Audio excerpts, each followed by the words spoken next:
युधिष्ठिर ने द्रौपदी को दांव पर क्यों लगाया था? युधिष्ठिर ने भाइयों को हारने के बाद इस शर्त पर द्रौपदी को दांव पर लगाया था।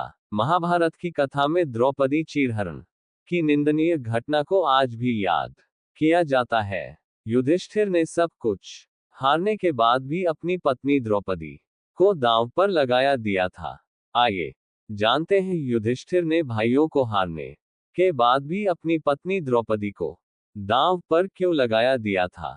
दोस्तों राधे राधे। दोस्तों आप हमारे YouTube चैनल सनातन ज्ञान भूमि पर नए हैं तो चैनल को सब्सक्राइब अवश्य करें और लाइक करें और दोस्तों में शेयर करें। वीडियो को अंत तक जरूर सुनिएगा। दोस्तों महाभारत का जब भी जिक्र होता है तो सबसे पहले द्रौपदी के चीरहरण की घटना की चर्चा होती है। कई बार मन में सवाल भी उठता है कि आखिर युधिष्ठिर ने द्रौपदी को दांव पर क्यों लगाया। आखिर वो क्या वजह थी जिसने युधिष्ठिर को द्रौपदी को दांव पर लगाने के लिए विवश कर दिया। जब युधिष्ठिर अपने भाइयों को द्यूतक्रीड़ा में हार चुके थे तो उन्होंने क्यों अपनी पत्नी को भी दांव पर लगा दिया। आइए हम सब लोग जानते हैं महाभारत की कहानी। द्यूतक्रीड़ा ने महाभारत के युद्ध की भूमिका को तैयार किया था। दोस्तों महाभारत युद्ध के पहले से ही दुर्योधन सहित सारे कौरव भाई पांडवों को पसंद नहीं करते थे। हमेशा पांडवों के साथ अन्याय ही करते थे। लेकिन द्यूतक्रीड़ा ने महाभारत युद्ध की पृष्ठभूमि तैयार की। द्यूतक्रीड़ा या फिर चौसके खेल में कौरवों ने अन्याय की सारी सीमाएं लांघ दी। द्यूतक्रीड़ा का खेल वैसे तो एक बुरा खेल ही है, लेकिन जब इस खेल को बेईमानी के साथ खेला गया तो इसका परिणाम पांडवों के लिए और भी घातक हो गया। द्यूतक्रीड़ा में कौरवों की तरफ से खेलने के लिए उनके शकुनी मामा थे, जिसने पांसे को अपने इशारों पर नचाया था। दोस्तों किसी तरह से चौसके खेल की शुरुआत हुई थी।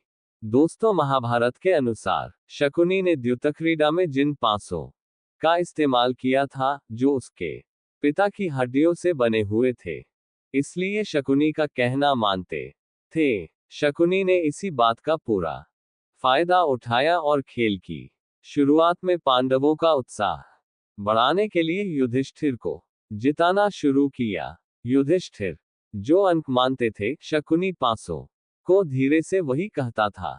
इस तरह युधिष्ठिर को लगने लगा कि पांसे उसके पक्ष में रहेंगे। धीरे धीरे शकुनी ने युधिष्ठिर को संपत्ति और साम्राज्य को दांव पर लगाने के लिए उकसाना शुरू किया। दोस्तों युधिष्ठिर ने किन भाइयों को सबसे पहले दांव पर लगा दिया था? दोस्तों युधिष्ठिर ने सबसे पहले अपनी संपत्ति को दांव पर लगाया, लेकिन पांसे दुर्योधन के पक्ष में रहे और युधिष्ठिर हार गए। इसके बाद युधिष्ठिर ने अपनी कीमती चीजों को दांव में लगाना शुरू किया, लेकिन युधिष्ठिर अपनी कीमती चीजों को भी हार बैठे। इसके बाद युधिष्ठिर और बाकी पांडव भाई अपने आभूषण और मुकुट भी हार बैठे। इसके बाद जब युधिष्ठिर के पास दांव पर लगाने के लिए कुछ नहीं बचा तो शकुनी ने युधिष्ठिर को भाइयों को दांव पर लगाने की सलाह दी। इसके बाद युधिष्ठिर ने सबसे पहले नकुल और सहदेव को दांव पर लगाया, लेकिन युधिष्ठिर फिर से हार गए। शकुनी ने फिर से युधिष्ठिर को उकसाया कि अगर वो अर्जुन और बलशाली भीम को दांव पर लगा देते हैं तो क्या पता इनके भाग्य से वो जीत जाएं। ऐसे में युधिष्ठिर ने शकुनी की बात मान ली और दोनों भाइयों को दांव पर लगाया दिया। इसके बाद युधिष्ठिर भीम और अर्जुन को भी द्यूतक्रीड़ा में हार बैठे। दोस्तों युधिष्ठिर ने द्रौपदी को इस शर्त पर दांव पर लगाया था कि दोस्तों युधिष्ठिर द्यूतक्रीड़ा में सब कुछ हार बैठे थे। अब युधिष्ठिर के पास ऐसा कुछ भी नहीं था जिससे पांडुपुत्र दांव पर लगाते।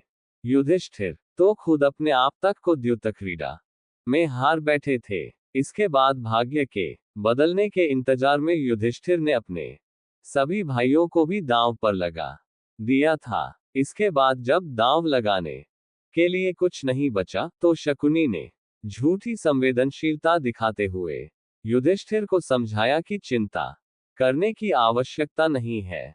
अभी तो दांव पर लगाने के लिए पांचों पांडवों की पत्नी द्रौपदी भी बची हुई है। ये सुनते ही भीम का खून खौल उठा, लेकिन युधिष्ठिर के कहने पर भीम शांत हो गए थे।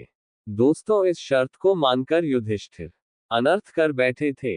दोस्तों, शकुनी ने दुर्योधन की आज्ञा लेकर युधिष्ठिर के सामने एक शर्त रखी कि अगर पासे के अंक युधिष्ठिर की इच्छा के अनुसार आते हैं तो दुर्योधन युधिष्ठिर को राजकाज, संपत्ति, कीमती चीजें, भय और उनकी पत्नी सब कुछ वापस कर देंगे। इस शर्त को मानते हुए युधिष्ठिर ने द्रौपदी को दांव पर लगा दिया और इसके बाद ऐसा अनर्थ हुआ, द्रौपदी को हार गए। इसके बाद करो उन्हें द्रौपदी को भरी सभा में बेइज्जत किया। द्रौपदी का चीर हरण ही महाभारत का रक्तरंजित युद्ध कराने में महत्वपूर्ण भूमिका निभाई थी। दोस्तों, ये जानकारी आपको अच्छी लगी हो तो कृपया वीडियो को लाइक करें, चैनल को सब्सक्राइब करें और कमेंट में जय श्री राम अवश्य लिखें।